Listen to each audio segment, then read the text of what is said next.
Hey everyone. So what I have done here is made the parallax and layering for the game. And for this video, I just want to take you through it, how I did it, and hopefully you can learn something from it. So let's first see what it looks like. And I think it's best shown if you look at the top window here, the actual coding window. And if you look, I also made the player a little smaller, so it kind of feels much more. You feel more quick, I guess. But I know it's kind of hard to see here, but just pay attention to this edge, and you'll see what parallaxing does. Do you see it? It's like very slight. Let me do it again. Okay, so actually, just look up here. Yeah. So if you pay attention to these background elements, you'll see that they kind of move with the camera. And basically what that does is that it makes these elements, these kind of grayish, darkish blue elements move, or they feel closer, but not as close as the ground element. It kind of creates depth in the scene, and it just makes the world feel much more alive. So let's get out of here and see how I did it. So you'll notice that there's a whole bunch of elements here, or I should say game objects. And you'll see that I've organized these prefabs into separate layers. So layer -1, I'll tell you why I named it layer -1 in just a second.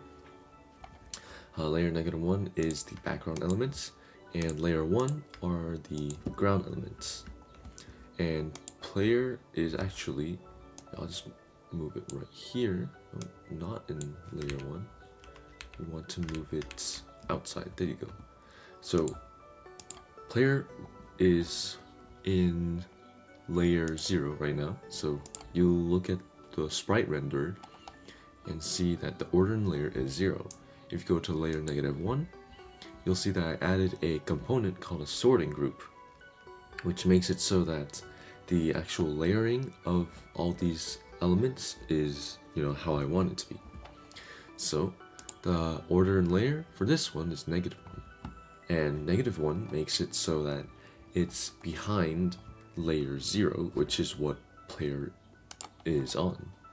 So players is on layer 0, and the background elements is on layer -1. And layer 1 is, hold on, this should actually be in layer 1, since it's in layer 1, and I want it to be, actually, hold on, no, because player and the ground are, or should be interacting, so they should be in the same sorting group. My bad. So that's how you kind of organize layers in Unity. Let's go to the parallax. So how did I do the parallax? Well, short answer, I just copied some code off the internet. But if you want to see how you implement it, using these layer groups, I just dragged player parallax layer, which makes it so that each of these individual layers, are parallaxed and have that parallax effect to them. You just drag it over to the layer -1, so you'll see that parallax layer is here, and layer 1 doesn't have a parallax because it's on the same layer as player, so we're just going to look at layer -1 right now. And you'll see that parallax amount is a slider, and I have it set it to -0.25, and what that does is that it makes the background element seem slower than the foreground element. So let's see what happens if I turn it up to like